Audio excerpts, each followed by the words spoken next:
Hello everyone, welcome to this amazing platform of our channel पनेशा for competitive examinations. तो आज की class में हम डिस्कस करने वाले हैं एसएससी सीजीएल के प्रीवियस ईयर पेपर, जैसा कि हमारी सीरीज चल रही थी। और आज की क्लास में मैं डिस्कस करूंगा आपके साथ में 7 मार्च 2020 में कंडक्ट हुआ एसएससी सीजीएल का पेपर, जो आपका कौन सी शिफ्ट में हुआ था? शिफ्ट नंबर 3 में हुआ था। क्लियर है बात मेरी? कौन सी शिफ्ट में हुआ था? शिफ्ट नंबर 3 में, ठीक है। और ये अपना 2020 7 मार्च में हुआ था। और ये है अपना 15th नंबर का सेट। कौन सा है? सेट नंबर 15 है। इससे पहले मैं आपको 14 सेट डिस्कस करा चुका हूँ, तो आई होप कि आपको वो सारे समझ में आ गए होंगे। कोई भी डाउट होता है कमेंट सेक्शन में आप बता देना, ठीक है। और अगर आप कमेंट सेक्शन में नहीं बता पाते हो तो आप क्या करेंगे, टेलीग्राम चैनल को ज्वाइन कर लेंगे। अगर आपको और बहुत बड़ी इश्यू हो जाती है, कोई कोई चीज़ नहीं ही समझ में आ रही है, तो आप क्या करना, टेलीग्राम चैनल पे ज्वाइन हो जाना। वहाँ पे आपको डिस्कस का टाइम मिलेगा। उस डिस्कस के टैब पे क्लिक करके आप क्या कर सकते हो, अपने डाउट्स को मुझसे पूछ सकते हो, ठीक है। तो वहाँ मैं आपके डाउट्स का प्रॉपर सॉल्यूशन दे पाऊँगा। क्लियर है? अगर आपके कई सारे डाउट्स हो जाते हैं तो उनके लिए मैं स्पेशली कोई वीडियो बना के आपके डाउट्स को, ठीक है, उसमें डिस्कस कर दूँगा। आपके जैसी भी बात होगी तो आपका वेलकम है हमारी फैमिली में। अगर आप न्यू हैं तो हमारी फैमिली में आपका वार्म वेलकम है। चैनल को सब्सक्राइब कर लीजिएगा और वीडियो अगर पसंद आती है लाइक करिएगा, शेयर करिएगा ज़्यादा से ज़्यादा, ठीक है। और जो लोग ऑलरेडी मेंबर्स हैं यहाँ के, तो आपका भी वेलकम है भैया। अच्छे से पढ़ाई करें। आई होप कि आपको पीछे की सारी चीज़ें समझ में आ गई होंगी। एंड तो शुरू करेंगे फटाफट से अपना लेक्चर को, ठीक है, ज़्यादा टाइम वेस्ट नहीं करते हैं। अब क्वेश्चन नंबर 1 देखो भाई हमारे पास क्या है। और हाँ, मैं एक चीज़ और बता दूँ, जिन लोगों को नहीं पता होगा, तो जिनकी स्पीड अगर अच्छी है ना देखने में, मतलब जो अच्छे से देख सकते हैं, मतलब हाई स्पीड में भी समझ सकते हैं, तो आप क्या करेंगे, 1.2 टाइम्स या 1.5 टाइम्स, जैसे भी आपकी अंडरस्टैंडिंग बन पाए उस स्पीड में रख लेना। और जिन बच्चों ने मुझसे बार बार कहा है कि सर आपकी स्पीड थोड़ी ज़्यादा है, हमें थोड़ा धीमे धीमे समझ में आता है, तो उनके लिए मैं थोड़ा स्लो बोलने की कोशिश करूँगा। वो नॉर्मल स्पीड में देखेंगे, ठीक है, नॉर्मल स्पीड में देखेंगे। और दूसरी बात कि वो मेरे वर्ड्स पे बहुत ज़्यादा ध्यान देंगे। क्या करेंगे, मेरे वर्ड्स पे ध्यान देंगे आराम से, तो आपको चीज़ें समझ में आ जाएंगी, ठीक है। क्लियर है? और अपने साथ में पेन और पेपर लेके ज़रूर बैठें। जहाँ भी कैलकुलेशन आती है वीडियो को पॉज करेंगे और खुद से करेंगे वो कैलकुलेशन, ठीक है। चलो क्वेश्चन नंबर 1 पे बढ़ते हैं। अब देखो क्वेश्चन नंबर 1 में अपने पास गिवन है कि if the male population above the poverty line for state B. अच्छा जी, स्टेट बी के लिए पॉवर्टी लाइन से जो अबव मेल्स हैं उनकी संख्या है 2.5 मिलियन। तो वो पूछ रहा है what is the total population of state B. तो स्टेट बी की पॉपुलेशन कितनी होगी भाई, ये पूछ रहा है वो। ओके। तो अब देखो भाई, स्टेट बी में अबव द पॉवर्टी लाइन ये है, और इसमें 2 की वैल्यू हमें दे रखी है, यानी कि ये है अपना 2:3। अपने को 2 की वैल्यू कितनी दे रखी है? 2 की वैल्यू हमें दे रखी है 2.5/2। क्लियर है? हाँ भाई। तो यहाँ से अगर 2 की वैल्यू 2.5/2 है तो 3 की वैल्यू कितनी निकल के आ जाएगी? 3 की आ जाएगी, 3 इंटू 2.5/2। क्लियर है? तो यहाँ से आपका कितना हो जाएगा, ये 25 3 जा 7.5, 2.5 3 जा 7.5, और अपॉइंट में 2 करोगे तो 2 से कितने टाइम चला जाएगा? 3.75 टाइम्स चला जाएगा। तो भैया फीमेल्स तो हैं इतने मिलियन है, ये सारी देखो मैं मिलियन में कैलकुलेशन कर रहा हूँ, ठीक है, कोई दिक्कत तो नहीं है किसी को? पता चल जाएगा ना मिलियन में है। और मेल्स हैं अपने 2.5, फीमेल्स हैं 3.75। तो अगर मैं इन दोनों को ऐड कर दूँ तो मुझे पता चल जाएगा कि अबव द पॉवर्टी लाइन जो है बी वाले आपके शहर में, वो कितने लोग हैं स्टेट में, ठीक है। तो इसे ऐड करेंगे 2.5 प्लस 3.75 को, तो अपना ये कितना आ जाएगा? ये आ जाएगा अपना 6.25। तो 6.25 मिलियन लोग हैं ना, ये अपने स्टेट बी के अबव द पॉवर्टी लाइन वाले हैं। अब आपको एक बात और ध्यान देनी पड़ेगी कि percentage of population below the poverty line कितनी है, ये परसेंटेज है, ध्यान से देखेंगे। अब अगर परसेंटेज आपकी पॉवर्टी लाइन में 25% है, पॉवर्टी लाइन के नीचे, तो बचे हुए पॉवर्टी लाइन के ऊपर कितने होंगे? 75% होंगे कि नहीं होंगे? तो स्टेट बी की 75% जो पॉपुलेशन है उसकी वैल्यू कितनी हो जाएगी? 6.25 मिलियन हो जाएगी। अब मुझे निकालना क्या है क्वेश्चन में? टोटल पॉपुलेशन निकालनी है। टोटल पॉपुलेशन मतलब 100% की वैल्यू निकालनी है, हाँ कि नहीं? क्लियर है? बात समझ में आ रही है ना? तो 6.25 अपन में कितना हो जाएगा, ये आपका 75 हो जाएगा। इनटू में कितना कर देंगे? 100 कर देंगे। क्लियर है? अब 25 4 जा 100, 25 3 जा 75। क्लियर है मेरी बात? समझ में आ रहा है ना सब कुछ? अब देखो 6.25 इंटू 4 करोगे कितना आ जाएगा? 6.25 इंटू 4 कर दो तो 25 4 जा तो 100 होता है, और 6 4 जा 12 होता है, तो ये एक अपना, सॉरी 6 4 जा तो 24 होता है, तो एक ऐड हो जाएगा। यानी कि कलर चेंज करके बता देता हूँ मैं। अच्छा, चीज़ें समझ में आ रही हैं कि नहीं आ रही हैं? ये देखो ये कितना हो जाएगा? 25/3 हो जाएगा। ये अपना 25/3 हो गया। 3 से कैंसिल करोगे कितने टाइम जाएगा? 8 राइट 1/3 हो जाएगा। तो 8 राइट 1/3 मिलियन क्या है? ये आपकी पॉपुलेशन है टोटल स्टेट नंबर बी में, ठीक है। तो 8 राइट 1/3 इसमें। अब हाँ, एक बात और नोट कर लेना सारे, ये आपका यहाँ तक तो आ गया ना 8 राइट 1/3। अब मैं आपको एक बात और बताता हूँ, इस क्वेश्चन की आईडी आप नोट कर लेना। देखो हटा दूँ ये, देखो अब ये जो क्वेश्चन है ना आपका, इसमें आप क्वेश्चन नंबर आईडी देख लो। ये क्वेश्चन में एसएससी ने गलत आंसर दिया हुआ है, यहाँ तक कि ऑप्शन में भी नहीं दे रखा है इसका। 8 राइट 1/3 होगा इसका राइट आंसर, ठीक है। क्वेश्चन आईडी नोट कर लो, ये आपको पता तो है ही कौन सी शिफ्ट का है। तो क्वेश्चन आईडी है ये आपकी, मैं बता देता हूँ। आप जाके क्वेश्चन पेपर से अगर बाद में आप करना चाहो क्लेम वगैरह आई होप कि आपने कर ही दिया होगा इस क्वेश्चन के ऊपर। तो क्वेश्चन आईडी है 8161618003। क्लियर है। तो ये आपकी क्वेश्चन आईडी है। कौन सा पेपर है, तो CGL 7 मार्च 2020 शिफ्ट 3 का ये पेपर है। क्वेश्चन आईडी आपको मैंने बताई दी है, तो ये क्वेश्चन जाके आप देख लेना। ये क्वेश्चन आईडी क्या है आपकी, गलत दे रखा है इन्होंने आंसर इसमें आपको। ये आपको फ्री का नंबर मिल जाएगा इसमें, ठीक है। क्योंकि ये क्या है, पूरा गलत, इसमें ऑप्शन ही नहीं था आपके इस वाले क्वेश्चन में, ठीक है। करेक्ट ऑप्शन ही नहीं दिया गया, तो ये आपको फ्री का नंबर मिल ही जाएगा। खैर क्वेश्चन नंबर नेक्स्ट बढ़ जाते हैं। अब ये देखो, ये क्या है, आपको मैंने हर क्वेश्चन के नीचे सॉल्यूशन की एक बड़ी इनोवेटिव तरीके से ना PDF बनवा के दे रखी है। तो इससे क्या आपको होगा कि आपको जैसे कभी एग्ज़ाम में गए आप, जैसे अब एग्ज़ाम पास आ गया, तो आप बैठ के सारे क्वेश्चन तो सॉल्व कर नहीं सकते। तो रिवीजन पर्पसेस के लिए मैं ये बाद में आपको PDFs प्रोवाइड कर दूंगा, ठीक है। लेकिन अभी क्या है, लॉकडाउन चल रहा है, आप मज़े में बैठ के क्वेश्चंस को सॉल्व करो, अपने पेन पेपर से निकालो। क्योंकि अगर आप जब तक पेन पेपर से नहीं निकालोगे ना, तो कोई फ़ायदा नहीं है कि आप इतना सारा अपना टाइम भी बर्बाद कर दोगे, क्वेश्चन की प्रैक्टिस भी नहीं कर पाओगे, ठीक है। तो ऐसा ना करें और बात माना करो, ठीक है। चलो, और अगर आपको कोई भी दिक्कत होती है, कोई भी आपको एनी इश्यू होता है ना, तो आपको क्या करना है, मुझसे पूछना है, मैं आपको ज़रूर हेल्प करूँगा, ठीक है। तो ये हमारी एक छोटी सी फैमिली समझ के रखें, ठीक है। ये भी हमारी एक फैमिली है छोटी सी, जिसमें आप लोग हैं। मैं आपको टीच करूँगा, बताऊँगा आपको कैसे कैसे आगे बढ़ना है। कोई भी डाउट हो तो आप मुझसे शेयर कर सकते हो, ठीक है। क्लियर है। चलो खैर, क्वेश्चन नंबर 2 पे पढ़ते हैं अपना। क्या है हमारे पास में, ए कोई काम करता है 6 डेज़ में, ठीक है। बी कोई काम करता है 9 डेज़ में, तो बी कोई काम करता है 9 डेज़ में, ओके सर। इसके बाद में विद द असिस्टेंस ऑफ सी दे का मतलब क्या हुआ, ए एंड बी। तो सी के साथ मिलके ए और बी कंप्लीट करते हैं 3 दिन में काम। यानी कि ए प्लस बी प्लस सी मिलके कितने दिन में करते हैं, तो 3 डेज़ में करते हैं। तो अगर मैं इनका एलसीएम ले लूँ है ना, तो टोटल वर्क निकल के आ जाएगा। तो इनका एलसीएम कितना हो जाएगा, 18। अब ये टोटल वर्क है, ये टाइम है, तो बीच में क्या आएगा, टाइम इंटू एफिशिएंसी होता है ना टोटल वर्क, हाँ कि नहीं। तो अपनी इफ़िशियंसी ए की 3 आ गई, बी की 2 आ गई, और ए प्लस बी प्लस सी की 6 आ गई। तो एक बात बताओ बच्चों, ए की 3 है, बी की 2 है, और ए प्लस बी प्लस सी की 6 इफ़िशियंसी है। तो इफ़िशियंसी ऑफ सी कितनी हो जाएगी, फटाफट से बोलो। 6 - 5 क्या, हाँ भाई समझ में आ रहा कि नहीं आ रहा। तो 6 - 5 की वैल्यू हो जाएगी 1। यानी कि इफ़िशियंसी ऑफ सी अगर हमारी 1 है, तो टाइम हमें सी को कितना लगेगा, क्या पूछा है उसने, in how many days C alone do the work. Work है आपका 18, सी की इफ़िशियंसी है ए, डिवाइड कर दो तो आपके नंबर ऑफ डेज़ कितने आ गए, 18 डेज़ आ गए, हाँ कि नहीं। बात समझ में आ गई ना अच्छे से। चलो क्वेश्चन नंबर 3 पे बढ़ जाएं, फटाफट से नोट कर लो जिनको नहीं आया है, ठीक है। क्वेश्चन नंबर 3 पे आते हैं, चलो। अब ये देखो, क्वेश्चन नंबर 3 पे अपने पास क्या है, what is the average amount of interest per year, okay, interest per year which the company had to pay during this period. अच्छा जी, तो उसने पूछा है कि कंपनी को इंटरेस्ट पर ईयर जो आपको दिया गया ना, इंटरेस्ट, ये इंटरेस्ट टू लोन्स, इस पे आपका कितना एवरेज अमाउंट पे करना पड़ा कंपनी को। तो डेली इतना इतना करना पड़ा है, मतलब हर ईयर इतना इतना करना पड़ा है। तो एवरेज निकाल लो इसका। ये सारी चीज़ें लैक्स में है, ठीक है, याद रखना, ये सारी लैक्स में है, तो ये तो अंडरस्टूड हो गया। खैर इसको ऐड करो, 45 और 35, 80, 120, 120, 155, 155, ये आपका कितना हो गया, 173.5। क्लियर है। तो 173.5 एवरेज निकालना है, टोटल 173.5, और अपॉन में किससे डिवाइड कर देंगे, तो भैया डिवाइड कर देंगे, कितने हैं, 1 2 3 4 5 हैं, 5 से डिवाइड कर दो। 5 से जाएगा ये 3 जा 4 जा, पॉइंट लगा दो, 5 7 जा, ठीक है, 35। तो 35 4.7 क्या हो गया अपना, लैक्स में निकल के आ गया।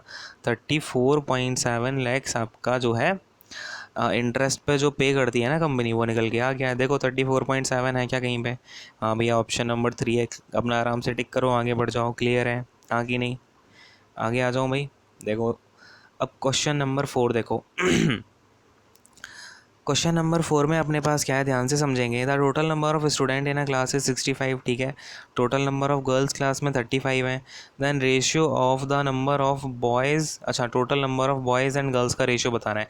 अब ये क्वेश्चन तो आप सारे बता दोगे, इतना तो मुझे भरोसा है भाई। देखो खैर एक बार मैं भी दिखा देता हूँ। टोटल नंबर ऑफ़ बॉयज़ कितने, टोटल नंबर ऑफ़ स्टूडेंट 65 हैं, गर्ल्स कितनी है 35 हैं, बॉयज़ कितने होंगे यानी कि 30 हैं। अब मुझे रेशियो निकालना है बॉयज़ एंड गर्ल्स का। टोटल बॉयज़ हैं 30, टोटल गर्ल्स हैं 35, ठीक है। तो रेशियो कितना आ गया, 6:7 आ गया। क्लियर है, समझ में आ गया कि नहीं आ गया भाई। अगर देखो अगर आपको कोई भी डाउट होता है ना, सपोज़ बहुत छोटा सा डाउट है, आप सोच रहे हो कि भाई कैसे पूछूं, कोई गुस्सा करने लगेगा या लोग क्या करेंगे देख के, तो लोगों की बात में मत करो, लोगों का काम है कहना, ठीक है। तो आपको कोई भी डाउट होता है आप मुझसे पूछोगे और मैं तो आपको आराम से बताऊंगा, चाहे आपका वो छोटा डाउट हो, बेसिक से बेसिक डाउट हो, चाहे हार्ड से हार्ड डाउट हो, कोई फ़र्क नहीं पड़ता, ठीक है।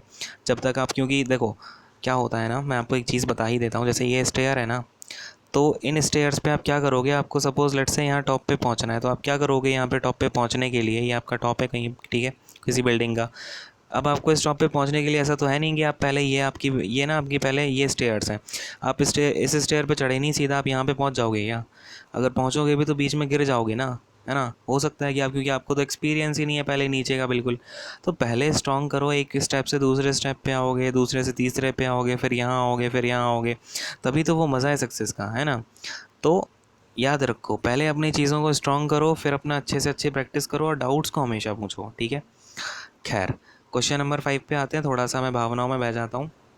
देखेंगे क्वेश्चन नंबर 5 में क्या है अपने पास, by what number must the given number be multiplied to increase the number by 20%। तो यहाँ पे क्वेश्चन की लैंग्वेज समझनी बहुत ज़रूरी है। उसने बोला कोई भी नंबर है, लेट से कोई भी गिवन नंबर है आपको, हम लोग एक्स सपोज कर लेते हैं। अब उसने बोला इस एक्स नंबर को कितने नंबर से मल्टीप्लाई करना चाहिए कि वो इंक्रीज़ हो जाए 25% से। तो भैया 25% से इंक्रीज़ करना यानी कि 125/100 से मल्टीप्लाई कर दो। अगर मैं इसे छोटे में बोलना चाहूँ तो 25 5 जा, 25 4 जा, तो 5/4 से मल्टीप्लाई कर दो। समझ में आ गया, क्वेश्चन अपना ऑप्शन नंबर 2 करेक्ट हो जाएगा। क्लियर है कि नहीं है, कोई डाउट यहाँ पे, समस्या, कोई परेशानी, ठीक है। और अगर आपको जैसा भी आपको लगता है ना कि सर ये चीज़ ऐड करी जा सकती है, वो चीज़ ऐड करी जा सकती है, तो वो आप कमेंट सेक्शन में बता दें, ठीक है। चलो भाई क्वेश्चन नंबर 6 समझेंगे। 6 यहाँ से ऊपर तक के सारे क्वेश्चन समझ में आ गए ना। देखो अब 6 में अपने पास क्या है, cot theta plus ten theta equal to 2 sec theta. अब यहाँ पे ना मैंने आपको 2 मेथड सिखाए हैं कि सबसे पहले तो आप क्या करेंगे, थीटा की वैल्यू कभी भी ऐसा आता है ना, टेन टेन के साथ में थीटा हो, टेन हो, कॉट हो, सेक हो, तो आप थीटा सबसे पहले तो 30 रख के देखेंगे, फिर इसके बाद में आप 60 रख के देखेंगे, ठीक है। इन दोनों को रख के देखेंगे तो भैया ठीक है 30 डिग्री रख के देखते हैं, 30 डिग्री या 60 डिग्री आपका इसमें सेटिस्फाई हो जाता है, नहीं होगा सेटिस्फाई तो 45 रखते हैं। मैं फिर से बता ही देता हूँ आपको, 45 रखते हैं। इसके बाद में अगर इन तीनों सेटिस्फाई नहीं होता है तो आप क्या रखेंगे, टेन थीटा इक्वल टू 4/3 या फिर 3/4 रख के देखेंगे। इनसे आप चीज़ों को क्या करेंगे, अपना एक बार चेक करके देख लेंगे तो आपका एक ना एक से यहाँ पे आंसर निकल ही आता है मोस्ट प्रोबेबली, नहीं तो आप क्वाड्रेटिक इक्वेशन तो बना ही सकते हो, ठीक है। खैर मैं यहाँ पे 30 डिग्री रख के देखता हूँ। अब देखो थीटा 30 डिग्री रखा, कॉट 30 की डिग्री की वैल्यू कितनी होती है, √3 होती है ना, और टेन 30 की होती है 1/√3, ठीक है। और इक्वल टू में क्या है, 2 टाइम्स ऑफ सेक थीटा, यानी कि 2 इंटू में सेक 30 की वैल्यू कितनी हो जाएगी, यहाँ पे 2/√3 हो जाएगी ना, 2/√3, क्योंकि आपकी 10 कॉस 30 की होती है √3/2, तो सेक 30 की हो जाएगी 2/√3। क्लियर है। अब ये कितना हो गया, 3 + 1 अपॉन का √3, और यहाँ कितना हो गया, ये 4/√3। तो कुछ समझ में आ रहा है क्या, ये भी 4 हो जाएगा, ये नीचे √3, यहाँ पे 4, ये √3, यानी कि RHS इक्वल टू LHS, मतलब थीटा इक्वल टू 30 रखना मेरा बिल्कुल राइट डिसीजन है। क्लियर है। तो बस फटाफट से थीटा इक्वल टू 30 डिग्री रख लेंगे। समझ में आ गया कि नहीं आ गया, बोलो हाँ। कभी मैं बोलता हूँ बोलो हाँ बोलो ना, तो जो भी आपका आंसर है जहाँ भी बैठे हो वहाँ से बैठ के ये बोलना है, ठीक है। खैर 10 30 यानी कि ये हो जाएगा, 30 डिग्री रखा तो 10 60 माइनस का सेक 30, और अपॉन में कितना हो जाएगा, ये कॉट 60 प्लस का कॉसेक 30, ठीक है। कॉसेक लिखा है ये। चलो अब देखो 10 30 की वैल्यू डालो फटाफट से। देखो ये हो जाएगी अपनी √3 माइनस का 2/√3 और अपॉन में 1/√2 प्लस का 2। क्लियर है, सबकी वैल्यूज़ तो पता है ना आप लोगों को, नहीं पता है तो बता देना भाई, वैल्यूज़ भी आपको मैं याद करा दूंगा, ठीक है। देखो अब ये कितना हो जाएगा, यहाँ पे आपका √3 इंटू √3 यानी 3 - 2 अपॉन का √3, और अपॉन में इसके क्या है, ये 1 + 2√3 है ना। ये क्या है आपका cot 60 है, ये अपना √3 आएगा, ठीक है। ऐसा कुछ गलत मत कर देना। तो 1 + का 2√3 अपॉन में ये √3। तो इस √3 से ये √3 तो कैंसिल हो जाएगा, क्लियर है। अब मैं ज़रा ऊपर की चीज़ें हटा रहा हूँ। अब देखो यहाँ पे आ गया ये 1 और इस 1 के नीचे आ गया आपका 1 प्लस का 2√3, क्लियर है। तो अपना यहाँ से क्या निकल के आया है, सारे लोग देख लो, 1 अपॉन का 2 प्लस √3 आया है। अब देखो मैं थोड़ा सा इसमें रेशनलाइजेशन करता हूँ, क्योंकि हमने देखा 1 प्लस 2√3 में तो कोई भी आंसर नहीं दिया गया अपना। तो देखो क्या करेंगे अब अपना 1 अपॉन का 1 प्लस 2√3 आ गया था। अब मैं क्या करता हूँ, ऊपर नीचे 2 माइनस √3, 1 माइनस का 2√3, मतलब इससे क्या करता हूँ, अपना रेशनलाइजेशन कर लेता हूँ। तो देखो भैया कितना आ जाएगा, ऊपर आ जाएगा 1 माइनस का 2√3, अपॉन में ये कितना हो जाएगा, 1 का स्क्वायर माइनस का 2√3 का स्क्वायर करोगे कितना आ जाएगा, ये 2 का स्क्वायर 4 और इंटू में √3 का स्क्वायर 3, क्लियर है। तो ये कितना हो गया, 1 माइनस का 2√3 अपॉन का 1 माइनस का 12, क्लियर है। अब ज़रा मैं रब कर देता हूँ यहाँ का, वेट अ सेकेंड, ये चीज़ें अब हम हटा देते हैं। तो मैं आपको थोड़ा सा क्लियर करके बताता हूँ यहाँ पर। देखो इतना काफ़ी है, ठीक है। चलो भाई देखो, अब ये कितना आ गया अपना, ऊपर 1 माइनस का 2√3 और नीचे आ गया 1 माइनस का 12 किया तो आ गया 11। तो 1 माइनस का 2√3 अपॉन का माइनस का 11। अब ये माइनस का मैं वो बाहर ले लेता हूँ, यानी कि ये कितना हो जाएगा, प्लस का 1 हो जाएगा और माइनस का 1 हो जाएगा। देखो ये माइनस क्या किया मैंने, बाहर लिया, और ये माइनस मैं ऊपर लेके जा रहा हूँ। तो इसका मतलब क्या हो जाएगा, ये 2√3 और माइनस का 1 और अपॉन में 11, ठीक है। हाँ कि नहीं, समझ में आ गया कि नहीं आ गया। तो 2√3 माइनस 1 अपॉन का 11 अपना आंसर हो जाएगा, ऑप्शन नंबर 3 में मुझे दिख भी रहा है। तो अपना क्लियर हो जाएगा ऑप्शन नंबर 3।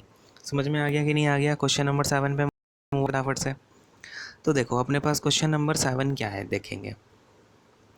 7th में अपने पास दे रखा है कि ना स्ट्रीम, कोई स्ट्रीम है, ठीक है, जो जिसकी स्पीड जो है वो 3 किलोमीटर पर आवर है। तो लेट से आपकी y है स्पीड ऑफ स्ट्रीम और वो है आपकी 3 किलोमीटर पर आवर। फिर एक मोटर बोट है, वो 12 किलोमीटर अप स्ट्रीम जाती है। मतलब कि अगर हमारी मोटर बोट की स्पीड x है तो अप स्ट्रीम जाने की स्पीड x माइनस वाई हो जाएगी, मतलब अगेंस्ट द स्ट्रीम जा रहा है वो। इसके बाद में वो वापस आता है स्टार्टिंग पॉइंट पे 60 मिनट्स में। अच्छा जी, वापस आता है, तो अगर ये अप स्ट्रीम में गया था तो वापस आएगा डाउन स्ट्रीम में, आगे नहीं। बात क्लियर है। इसके बाद में वो ये पूरा काम 1 आवर में करता है 60 मिनट्स में। तो एक बार ध्यान से देखेंगे, अगर मैं यहाँ पर बोलूँ, ये सारी चीज़ें हटा देता हूँ, देखेंगे ध्यान से। अब अगर मैं बोलूँ वो 12 किलोमीटर्स गया पहले, जा रहा है वो अप स्ट्रीम में, तो उसकी स्पीड कितनी होगी, टोटल डिस्टेंस 12 है और उसका टोटल टाइम जो लगेगा वो 12 अपॉन का x-3 लग जाएगा, ठीक है, जो भी अप स्ट्रीम वाली स्पीड होगी अपनी। फिर प्लस में वो वापस आया, लेकिन जब वापस आया तो डाउन स्ट्रीम मिला तो x+3 मिल गया उसे। इक्वल टू में टोटल टाइम 1 आवर लगा है तो 1 आवर रख दिया, क्लियर है। तो अब ये 12 मैंने ले लिया बाहर, नीचे ले लिया एलसीएम, तो x² - 9 हो गया एलसीएम। तो क्योंकि x+3 इंटू x-3 कितना होता है, x² - 9 हो जाएगा, a² - b²। फिलहाल अब ऊपर आ जाएगा अपना ये x+3 प्लस का x-3 इक्वल टू में है 1, यह माइनस का 3 से प्लस का 3 कैंसिल, तो 12 और ये आ जाएगा आपका 2x अपॉन का x² 9 और ये इक्वल टू 1 है। तो क्रॉस मल्टीप्लिकेशन करा दो, 1/1 है ना। क्रॉस मल्टीप्लिकेशन कराओगे तो मैं दिखाता हूँ आपको क्या मिलेगा। ये हटा दूँ इतना, आप ये कॉपी में नोट करते जाना आप, ठीक है। देखो अब ये आपका यहाँ से आएगा x² माइनस का 9 इक्वल टू 24, यानी कि x² माइनस का ये ना x² माइनस का 9 इक्वल टू 24x आएगा, है ना। ऊपर x भी तो बचा था, 2x बचा था, तो x² - 9 माइनस का 24x इक्वल टू 0। अर्थात अगर मैं इक्वेशन को लिखना चाहूँ बच्चों तो देखेंगे, इक्वेशन मेरी ऐसी बनी है x² माइनस का 24x प्लस का 9 इक्वल टू 0, ठीक है। ये इक्वेशन बनी कि नहीं बनी, आई थिंक यहाँ माइनस का 9 था, है ना, माइनस का 9 ही रहेगा क्योंकि वो उधर से उधर चला जाएगा। खैर ये आएगा अपना माइनस का 9 इक्वल टू 0। तो अब ध्यान से समझना, यहाँ पे ये अपना क्वाड्रेटिक इक्वेशन डायरेक्ट रूट तो इसके कोई निकल नहीं रहे हैं। तो हम क्या करेंगे, श्रीधराचार्य का फॉर्मूला लगा लेते हैं। x इक्वल टू क्या होता है, श्रीधराचार्य फॉर्मूला बोलेंगे सब लोग मुझे, हाँ भाई। तो देखते जाना, माइनस का b यानी कि 24 हो जाएगा, फिर आएगा प्लस माइनस अंडर रूट का, अगर b² करूँ तो ये कितना हो जाएगा, 24 का स्क्वायर 576, और फिर आता है माइनस का बी स्क्वायर माइनस का 4ac होता है, तो ये माइनस माइनस प्लस हो जाएगा, तो यहाँ तो प्लस का साइन आ जाएगा, और 4 × 9 कितना आ जाएगा अपना 36 आ जाएगा, हाँ कि नहीं। क्लियर है। और अपॉन में होता है 2a, यानी कि 2 × में 1, तो फिर ये रह जाएगा 2 का 2।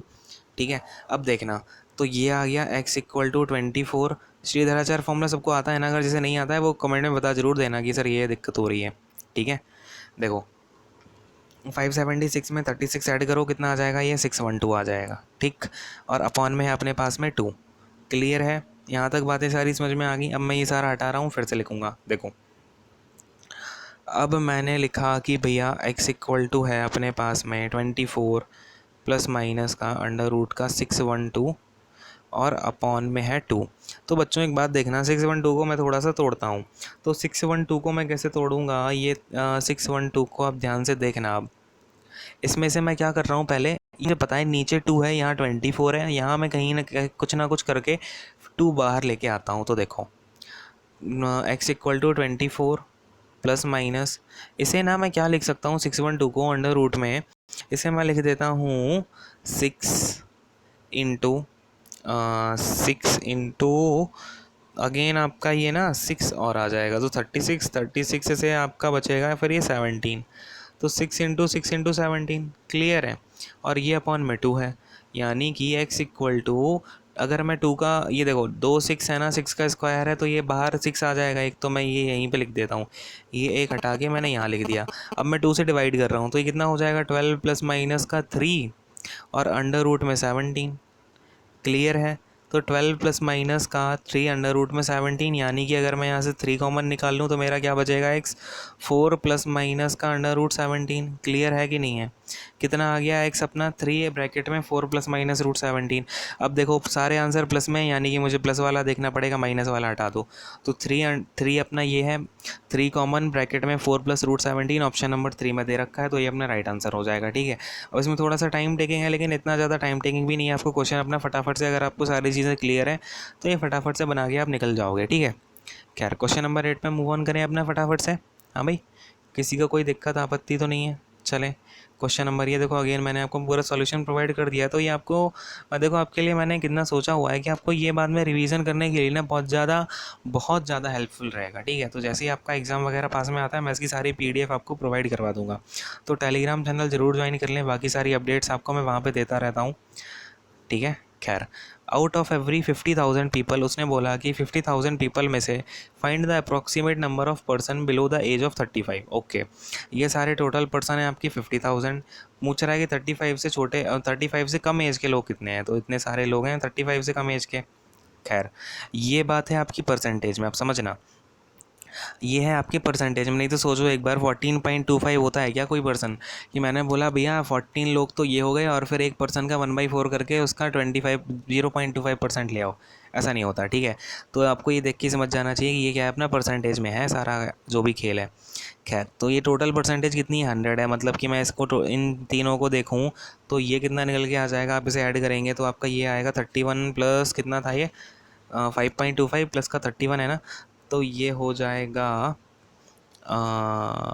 वेट अ सेकेंड, खैर ये हो जाएगा अपना कितना 31 प्लस में 14.25 प्लस में 5.25, यानी कि ये हो जाएगा 50.50। ठीक है, तो 50.50% हमें निकालना है। क्लियर है, 50.50%, और टोटल किसका निकालना है, अब ये परसेंटेज निकालना है किसका है, तो भैया टोटल 50,000 लोग हैं, तो देखो 50,000 का 50.50% कितना होगा, 50,000 का 50.50% कितना होगा, ये पॉइंट है यहाँ पे। ठीक है, अब देखो ये 0 से तो 0 कैंसिल, फिर अपना 1 0 2 0 आप ये हटा दो, यहाँ पे 50 आ गया, यहाँ पे पॉइंट हट गया, और अब 5 का इंटू आप इसमें करोगे तो कितना आएगा 0, फिर आपका 5 5 ज़ा 25, फिर आएगा आपका 5 5 ज़ा 25, तो ये 25,250 निकल के आ रहा है मेरा। तो ऑप्शन नंबर देख लेता हूँ है कोई, 25,250, यस, ऑप्शन नंबर 4 है अपना राइट आंसर हो जाएगा। समझ में आई बात। तो क्वेश्चन में आपको समझना है, क्या समझना है कि भैया अपने क्वेश्चन में परसेंटेज दे रखी है कि नंबर दे रखा है, इसको ज़रूर पढ़ लेना। ठीक है, ये नहीं कि आप बस शुरू हो जाओ, मैं पिछले 2-3 दिन से आपको ये बात समझा रहा हूँ। ठीक है, DI में क्लियर है। चलो क्वेश्चन नंबर अपने नेक्स्ट पे पढ़ते हैं। कौन सा है क्वेश्चन नंबर अपने पास? 9th क्वेश्चन है, समझेंगे ध्यान से। हमें एक ट्राइंगल दे रखा है ABC, जिसमें D कोई पॉइंट है, ठीक है। वेट अ सेकेंड, क्या हुआ ये? देखो, अपने पास में एक ट्राइंगल है ABC, ठीक है। लेट से अपना ये है ट्राइंगल ABC, क्लियर है। ये हो गया ट्राइंगल अपना क्या, ए मैं यहाँ पे रखता हूँ, ठीक है। ए, क्योंकि परपेंडिकुलर डालना है ना ऐसे, तो सामने ज़्यादा अच्छा दिखेगा। ये अपना ट्राइंगल ABC। इसके बाद में D कोई पॉइंट है BC पे, such that AD is a bisector of angle है। अच्छा जी, बाइसेक्टर डालना है। ये अपना AD क्या है? बाइसेक्टर है, यानी कि इसे मैं ऐसे कर देता हूँ, ये साइन होता है आपका बाइसेक्टर, एंगल बाइसेक्टर का। तो ये एंगल इक्वल है आपका इस एंगल के, ठीक है। क्लियर है, एंगल बाइसेक्टर है या एंगल ए का। चलो, अब देखो समझना बात को। AB अपने दे रखा है, AB अपना दे रखा है 11.7, AC दे रखा है 7.8, ठीक है। 7.8 हो गया ये। इसके बाद में BC पूरा दे रखा है 13 का, BC पूरा दे रखा है 13 का। तो बच्चों एक बात समझना, कभी भी जो आपका एंगल बाइसेक्टर होता है ना, देखो मैं दूसरे हेडिंग से आपको बताता हूँ, देखेंगे। अगर आपका ये एंगल बाइसेक्टर है, तो ये जो सामने वाली साइड है ना, इसको ये कौन से रेशियो में आपको डिवाइड करेगा? जिस रेशियो में ये वाली साइड्स हैं, यानी कि ये किस रेशियो में कर रहा होगा? 11.7:7.8, ठीक है। इस रेशियो में इसने इस लाइन को डिवाइड किया हुआ है। बात समझ में आ रही है कि नहीं आ रही है? हाँ भाई, चलो। अब देखो, अगर मैं इन दोनों को ऐड करता हूँ, 11.7 प्लस का 7.8, तो ये आ जाएगा 5, और फिर एक कैरी आ जाएगी, तो आपका ये हो जाएगा 19.5। यानी कि हमें 19.5 की वैल्यू कितनी दे रखी है? अब देखो, ये पूरी है 13 सेंटीमीटर की, तो इसकी वैल्यू में 13 सेंटीमीटर दे रखी है। क्या पूछ रहा है? वो DC की वैल्यू पूछ रहा है। तो DC कितना है अपना? 7.8 है रेशियो में, यानी कि मुझे 7.8 की वैल्यू निकालनी है। 7.8 की वैल्यू क्या हो जाएगी? 13 अपॉन में 19.5 इंटू में 7.8। क्लियर है, हाँ कि नहीं? यही आपकी CD की लेंथ है कि नहीं है? हाँ बोलो, हाँ भाई, ठीक है। चलो खैर, अब देखो आगे बढ़ते हैं। ये 13 से मैं काट दूंगा इसे, 13 से ये जाएगा 13 वन ज़ा 13, और पॉइंट में आ जाएगा 5 टाइम्स, यानी 13 5 जा 65। तो 1.5 है। अब ये 1.5 का 78 में करते हैं भाई। 1.5 का 78 में जाएगा, ये पॉइंट से तो पॉइंट उड़ गया। अब ये 78 में कैसा? 15 5 जा, यहाँ लिख देता हूँ, 15 5 जा 75, फिर 3 बचा, पॉइंट लगाओ, और 15 2 जा 30। तो 5.2 सेंटीमीटर निकल के आ गया अपना CD की, नहीं निकल के आ गया? क्लियर है। तो अपना ऑप्शन नंबर 3 अपना राइट आंसर हो जाएगा। तो इस वाली थ्योरम को हमेशा याद रखना, ध्यान रखना कि ये जो आपकी, अगर AD कोई भी आपका क्या है? एंगल बाइसेक्टर है। लेकिन याद रखना ये नहीं कि आप कुछ भी यहाँ पे, अगर हमने परपेंडिकुलर भी डाल दिया तब भी आपने रेशियो में डिवाइड कर दिया, नहीं।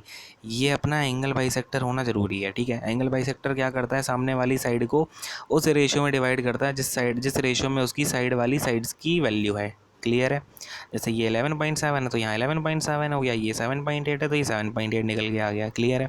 क्वेश्चन नंबर नेक्स्ट पे आगे बढ़ जाऊँ? हाँ भाई, चलो क्वेश्चन नंबर 10 देखेंगे ध्यान से। क्या यहाँ पे अपने को गिवन है कि average score in mathematics of 90 student of section A and B together is 49, ठीक है।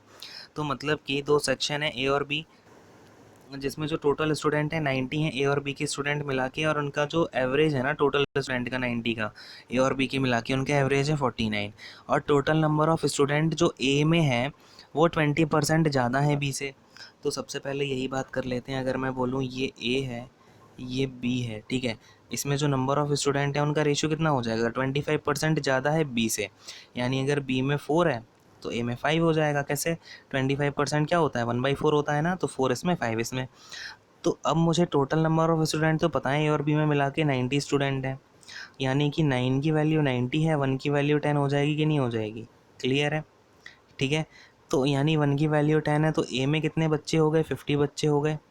B में कितने हो गए? 40 बच्चे हो गए, ठीक है। अब ये तो हो गया नंबर की बात। अब अगर मैं एवरेज की बात करता हूँ, एवरेज क्या बोल रहा है? The average score of student in B was 20% higher than that of student in A, यानी कि A से 20% ज़्यादा है। तो A में अगर 5 है तो B में कितना? 6 है एवरेज, ठीक है। हाँ कि नहीं? 20% ज़्यादा है ना, तो A का एवरेज अगर 5 है तो B का एवरेज 6 होगा। अब देखना, सॉरी, अब ये 5 है, ये 6 है, ध्यान से देखना। अगर मैं बोलना चाहूँ कि A वाले जो सेक्शन के बच्चे हैं ना, उनका एवरेज है 5x, B वाले सेक्शन के बच्चों का जो एवरेज है वो है 6x, तो अगर मैं बोलूँ ए वाले सेक्शन का जो टोटल मार्क्स होंगे ना, टोटल मार्क्स वो कितने हो जाएंगे, ये मैंने टोटल मार्क्स के लिए टी यहाँ पे ऐसा लिख दिया है, ठीक है। इसका कोई ऐसा रॉकेट साइंस नहीं है। अब देखो ए का क्या है, अपना टोटल मार्क्स कितने हो जाएंगे, 50 बच्चे हैं, हर बच्चे का 5x नंबर आया है, टोटल बच्चे का इतना नंबर आया होगा, ठीक है। अब बी में आपके टोटल मार्क्स कितने होंगे, बी के टोटल 40 बच्चे हैं और 6x आपका एवरेज है हर बच्चे का, तो ये उसके टोटल मार्क्स हो गए। तो अगर मैं ए वालों के टोटल मार्क्स प्लस बी वालों के टोटल मार्क्स करूं तो पूरी क्लास के बच्चों के टोटल मार्क्स मिलेंगे कि नहीं मिलेंगे।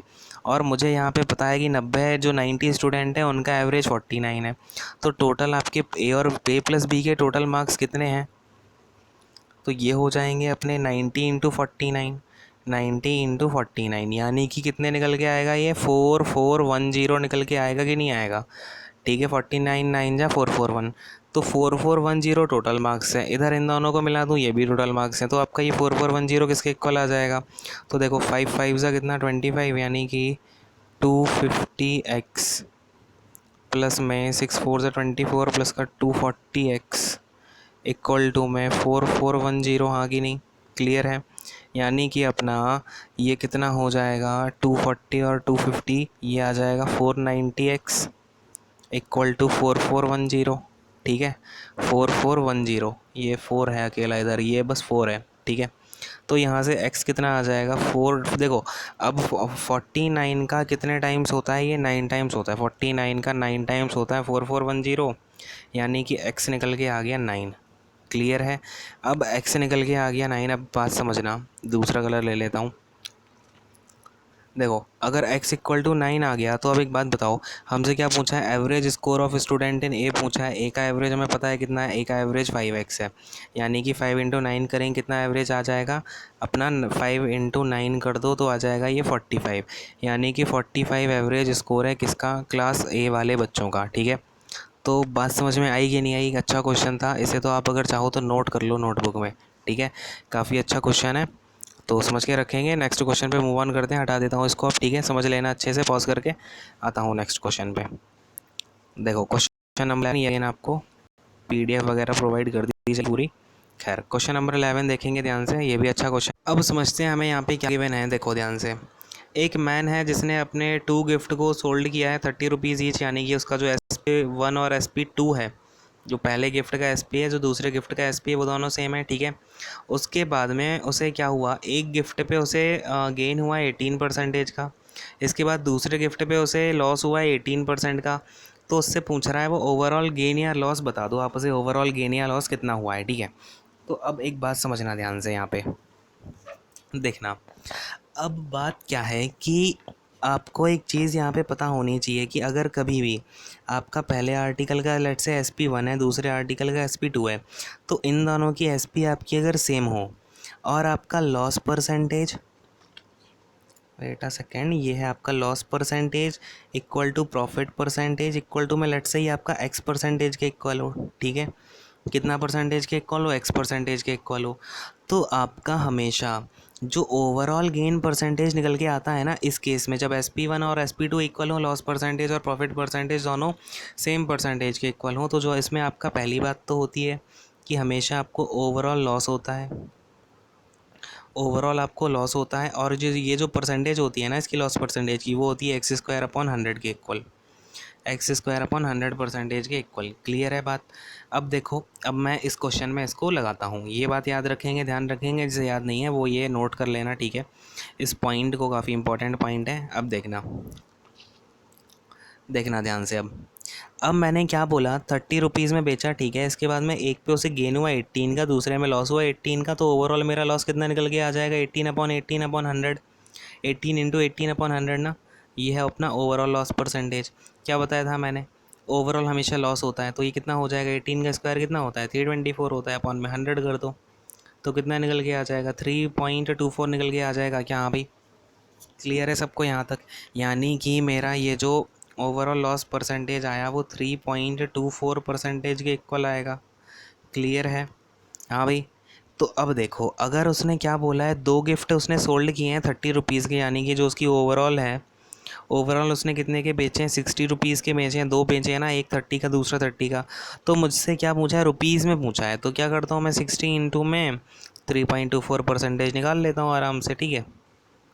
तो ज़ीरो से तो ज़ीरो कैंसिल, और ये जाएगा आपको कितना, 6 4 जा 24, और अपना फिर से आएगा ये 4 4, और यहाँ पे आ जाएगा 1 कैरी तो 19, तो 19.44 आएगा आपका। क्लियर है, 19.944 आएगा, क्योंकि नीचे का एक ज़ीरो भी तो यहाँ से हटेगा तो पॉइंट आएगा।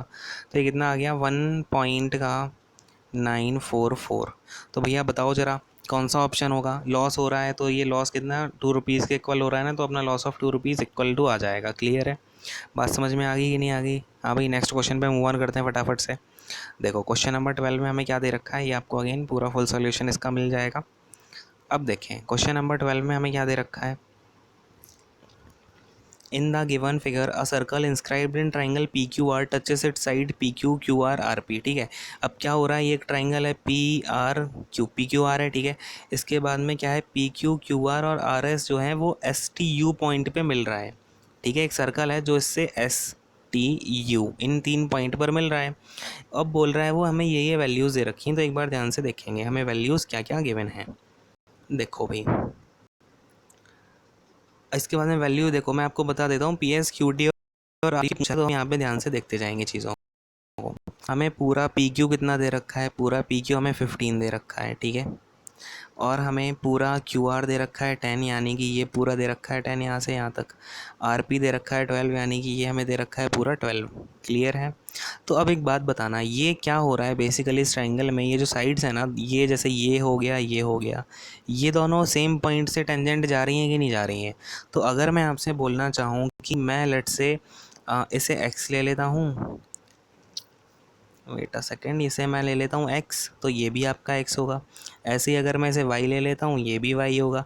इसे अगर मैं z ले लेता हूँ तो ये भी z होगा। बात समझ में आ रही है कि नहीं आ रही है। तो इस हिसाब से मेरा x plus y plus z, अब देखो मैं इन तीनों का क्या करता हूँ, इन तीनों साइड्स को जोड़ देता हूँ, तो मेरा 2 टाइम्स ऑफ 2 टाइम्स हो जाएगा ना। देखो x भी अगर इसमें मुझे क्या मिलेगा, 2 टाइम मिलेगा, y भी 2 टाइम मिल जाएगा, z भी 2 टाइम्स मिल जाएगा, तीनों साइड्स को जब मैं ऐड करूँगा। तो 2 times of x plus y plus z equal to कितना आ जाएगा, कितना आ जाएगा अभी, 12 प्लस 10 प्लस 15, ये हो जाएगा अपना 37 हो जाएगा क्या। यहाँ से मेरा x plus y plus z कितना निकल के आ जाएगा, x plus y plus z कितना निकल के आ जाएगा ये, तो देखो 37/2 करोगे, यहाँ पे 2 ये जो है ना, ये 37 के नीचे आ जाएगा, और ये आपका कितना निकल के आ जाएगा भैया, 18.5 निकल के आ जाएगा x plus y plus z. तो ध्यान से समझना, 18.5, ठीक है। अब अगर मैं यहाँ पे निकालना चाहूँ, उन्होंने क्वेश्चन में हमसे क्या पूछा हुआ है, उन्होंने बेसिकली हमसे एक्स वाई जेड ही पूछा हुआ है कि एक्स की वैल्यू क्या होगी, वाई की वैल्यू क्या होगी, जेड की वैल्यू क्या होगी, ठीक है। ये आप क्वेश्चन में देख सकते हो, आपसे क्यू टी या फिर आपसे ये आर यू या फिर पी यू या फिर पी एस, ये सारी वैल्यूज़ आपको पूछी गई होंगी, ठीक है। तो अब देखो कैसे निकालेंगे, 18.5 है x plus y plus z, अगर मैं इसमें से क्या करूँ, ये वाई प्लस जेड है ना, y plus z, y plus z कितना है, 15 है, तो इसमें से अगर मैं 15 माइनस कर दूँ तो मुझे पता चल जाएगा कि एक्स कितना है। तो एक्स निकल के कितना आ जाएगा, 3.5 आ जाएगा, एक्स निकल के आ जाएगा 3.5, ठीक है। अब देखो दूसरी बात, अगर मुझे वाई निकालना हो तो इसमें से मैं क्या करूँगा, 10 माइनस कर दूंगा, वाई मिल जाएगा, यानी कि 8.5। क्लियर है, वाई मेरा 8.5 आ जाएगा। अब मुझे जेड निकालना है, तो इसमें x plus y plus z में से मैं एक्स प्लस वाई माइनस कर देता हूँ, यानी कि 12 माइनस कर देता हूँ, कितना आ जाएगा, 6.5 आ जाएगा। तो अपने एक्स वाई जेड कितने आ गए, 3.5, 6.5, 8.5। अब मैं आपको बताता हूँ क्वेश्चन में क्या पूछा था आपसे बेसिकली इतनी वैल्यूज़ पूछी गई, तो देख लो 3.5, 6.5 और 8.5 किस में है भैया, 3.5, 6.5, 8.5। अब मैं आपको बताता हूँ क्या क्या वैल्यूज़ थी, पी एस, क्यू टी और आर यू कहाँ है भैया, ये है। आर यू अपना एक्स था कि नहीं था, एक्स की वैल्यू कितनी निकाली थी हमने, हाँ भाई, एक्स की वैल्यू फटाफट से बोलेंगे, एक्स की वैल्यू हमने निकाली थी 3.5। क्लियर है, 3.5, यानी कि अपना आर यू तो हो जाएगा 3.5, आर यू कितना हो जाएगा, 3.5 हो जाएगा। तो अब यहाँ ये वाला ऑप्शन हो जाएगा आर यू 3.5, ठीक है। और यहाँ भी आर यू में 3.5 है, तो एक बार फटाफट से क्यू टी और देख लेते हैं कितना आया था। क्यू टी हमारा ये कितना माना था हमने, जेड माना था, जेड। तो जेड अपना कितना निकला था, जेड इक्वल टू अपना निकला था 6.5, यानी कि 6.5 वाला ऑप्शन करेक्ट होगा। तो फोर्थ ऑप्शन अपना राइट आंसर होगा। समझ में आ गया कि नहीं आ गया। तो थोड़ा सा ये तो फिगर बनाते टाइम हम थोड़ा वहाँ पे लिख नहीं पाए, नहीं तो आप x plus y plus z की जगह पे अपना ये याद रखना कि ये वाली साइड ये है, ये वाली साइड ये है। क्लियर है? आपको ये निकालने का मेथड तो समझ में आ ही गया होगा। खैर, यहाँ तक की चीज़ें समझ में आ गई सबको, क्लियर है सारा कुछ। तो यहाँ पे हम अपने सेशन को रैपअप करते हैं क्वेश्चन नंबर 12 तक। देन आगे जो आने वाला हमारा पार्ट 2 होगा इसी सेशन का, उसमें हम क्या करेंगे, उसमें हम डिस्कस कर लेंगे अपने बाकी के 13 टू 25 क्वेश्चंस। तो आई होप कि आपको ये वाला सेशन अच्छा लगा होगा, सारी चीज़ें समझ में आ गई होंगी। एंड अगर कोई डाउट होता है तो आप कमेंट सेक्शन में पूछ सकते हो, या फिर टेलीग्राम चैनल को ज्वाइन कर लें, वहाँ पे भी आप अपने डाउट्स को रख सकते हो। ठीक है, तो यहाँ पे हम अपने सेशन को क्या करेंगे, रैप अप करेंगे। तो हेल्दी रहें, ठीक है, अपने को आपसे कोविड-19 से अपने आप को सेफ़ रखें, हेल्दी रहें, फैमिली का ध्यान रखें, ठीक है। यही सारी चीज़ें। Okay then guys, God bless you all, take care, bye bye.